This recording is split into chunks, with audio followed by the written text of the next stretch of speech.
Dead space is about creating distance that your opponent steps into and then you're ready to meet them with a strike. And he'll just take a spring step back. Right here. What he's done here is create a bigger gap than the striking range that they were initially at. So one person has to move forward in order to land. And Peyton Talbott wants you to move forward and he's going to be ready with a counter. We see him drop back and create a little bit more dead space. Once again, little spring back. So Cejudo steps forward and Peyton's all ready to meet him with a jab and then a 1-2 right down the middle that lands beautifully. Back, spring back and create a little bit more space. Dead space. Henry's going to move forward into that dead space and Peyton is going to have a perfect measurement of range for this lovely left roundhouse. Then what does he do as a reactionary weapon here? Sends out the straight left, and this is just a pure reaction. He's come this way. He's going to throw his whole body back in the opposite direction. Send out the rear hand, and not only does the body snap back this way, but the hip follows, and it is a beautiful liver kick. Ooh, right there on the bun. UFC 323 was supposed to be a quiet end-of-year card, but what actually happened is it rewrote bantamweight history. We're going to have a look at some of the performances, Peyton Talbott, Petr Yan, and see what they did. But more than ever, these performances are showing a tactical evolution at 135. Peyton Talbott retired Henry Cejudo, and he did it by creating dead space, setting traps, and having this amazing non-stop flow. Peyton made this fight look pretty easy, but what was he doing exactly that was giving Henry so much trouble? The first thing I want to talk about is dead space, okay? Dead space is about creating distance that your opponent steps into and then you're ready to meet them with a strike. And he starts to do this right from the very start of the fight. You watch this opening sequence here, Peyton's slowly entering and he'll just take a spring step back right here. What he's done here is create a bigger gap than the striking range that they were initially at. So one person has to move forward in order to land. And Peyton Talbott wants you to move forward and he's going to be ready with a counter. Henry doesn't bite on this one. In fact, they kind of go back to it, stance switch, exit at a lovely angle, and we're back here in southpaw, switches back to orthodox, right? But even in that small movement, we see him drop back and create a little bit more dead space. Once again, little spring back. What's really impressive is how far he travels by just extending his feet, and he just flicks and guides his whole body backwards. This dead space has been created and Cejudo's going to try and fill it. So Cejudo steps forward and Peyton's all ready to meet him with a jab and then a 1-2 right down the middle that lands beautifully. That's Henry Cejudo's first taste of the speed of Peyton Talbott, and that counter shot was there because he created that dead space. And we're going to see the same thing basically here again. Jab, steps back into southpaw, and there's the space. Henry's going to step forward to fill it, but now orthodox v southpaw, a lovely channel for that backhand, and also the angles and the way that he exits is very impressive also. Here's a lovely right hook, and again, a lovely angle off the straight right. I'm going to see it once again here. On the cage, switches to southpaw, and then we're going to see him once again just slide back, spring back,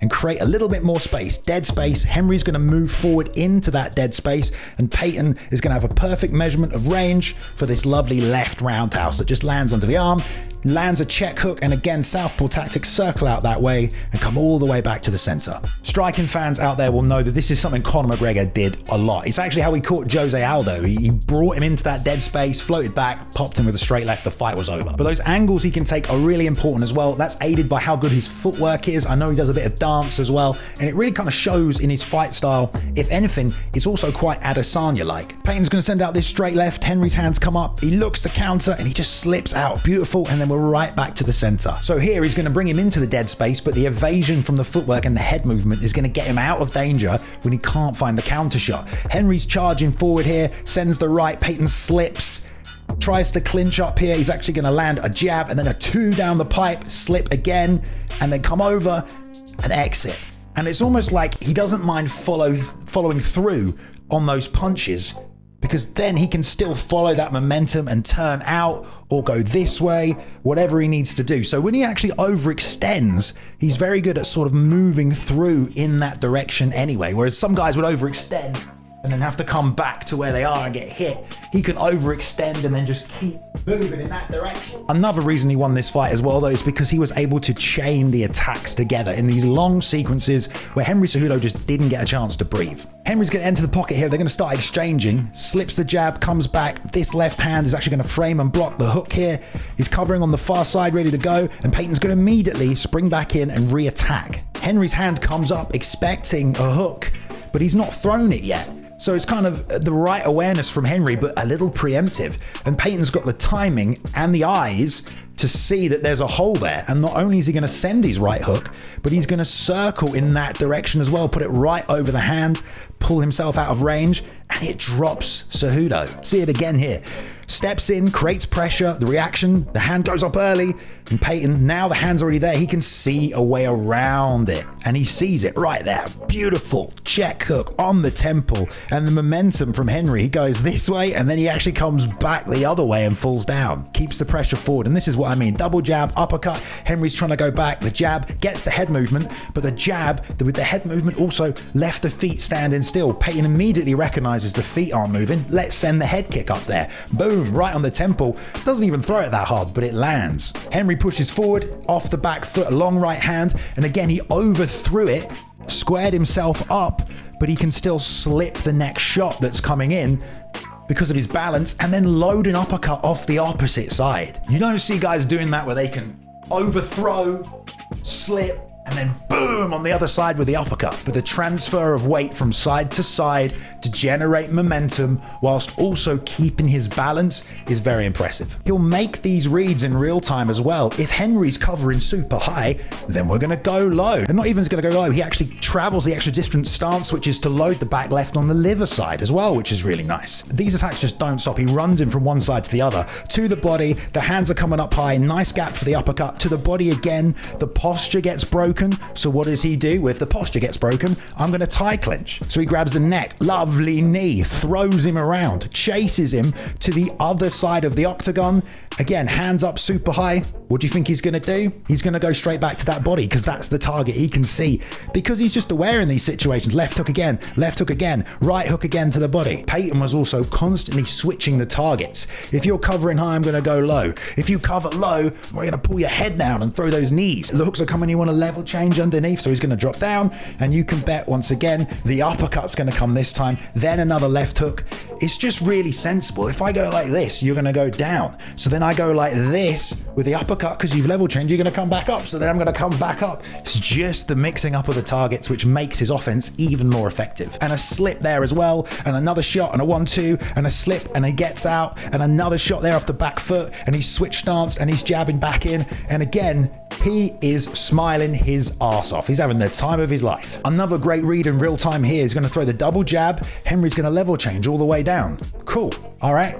So Peyton knows that. What is he going to do next? He's going to fake the jab. Whoop. Henry's going to level change. And now he's going to land that knee right up the middle.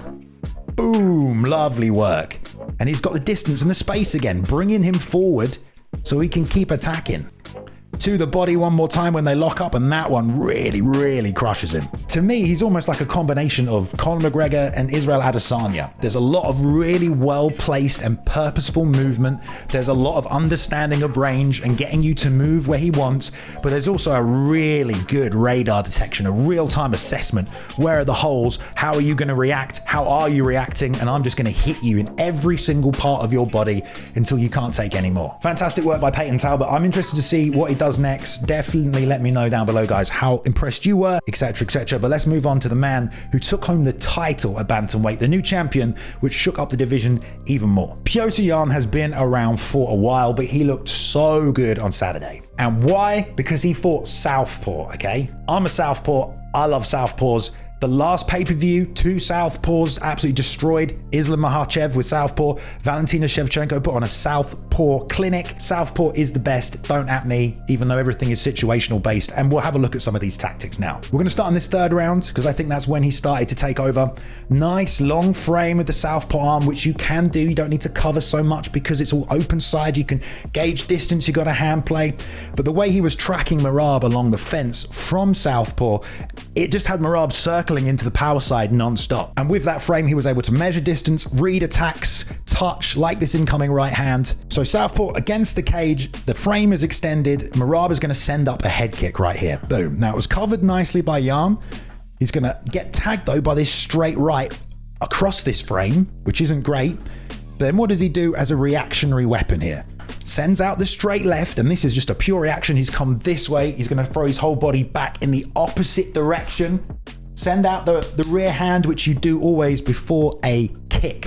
And not only does the body snap back this way, but the hip follows, and it is a beautiful liver kick Ooh, right there on the button. That shows any seasoned striker that he's got what I would call a reactionary kick. Against an open stance, if you can develop reactionary kicks, they can be so useful. Rather than having to set these shots up, if when you know you're in range and you know they've just gone and they're not firing back, if you can just let those legs go, knowing that they're going to land, you can destroy your opponent in these exchanges. And this is what he was doing. His left leg wasn't just something he was setting up and sending. It was a reactionary attack, a counter to the pressure and after the assaults of Merab. Merab is attacked, he's framed, either he's exiting or he's looking to set up another shot, but because Petr Yan has a reactionary liver kick, he just lets it go. He knows he's making contact with me. I don't even have to, I'm in range. If he can put his hand on me, my left leg is going to land to the body. He just fires it off beautifully. Again, what I would call a reactionary,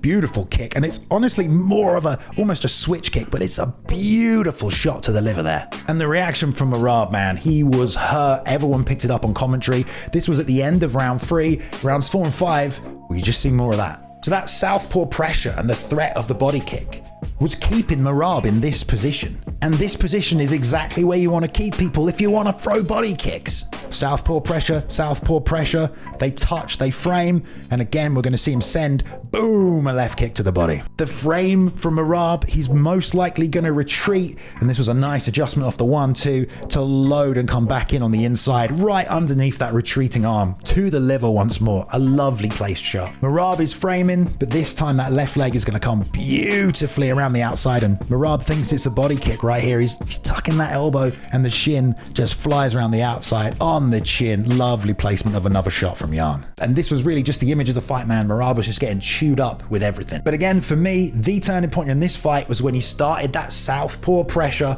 and showed that he had that body kick, especially that first one that snapped off. I feel like I will say this to the day I die. If it's open stance, southpaw orthodox southpaw, and you have a better back power leg, you will win that matchup. If you can't throw it, it's a different matchup. But if you have a better rear leg than them, you should win this matchup every single time. And for me, Petr Yan showed that his kicking game was better. Way more dangerous than anything Merab was throwing off the back right, and I believe that is why he won this fight. Of course, you might not agree with any of that, but I hope you enjoyed taking a slow motion look at the pay-per-view fights anyway. Let me know down below, okay, if you disagree, agree, who you think was the most impressive. Maybe it wasn't these two guys. The Joshua Van video last week brought in a ton of new people, by the way, so if you're new, thank you very much. Hope you enjoyed this breakdown. Stay tuned for more, all right? And I'll keep dropping the content even when there aren't UFC fights on. I got a lot of stuff I can break down for you guys, so thank you, and I will see you in the next one.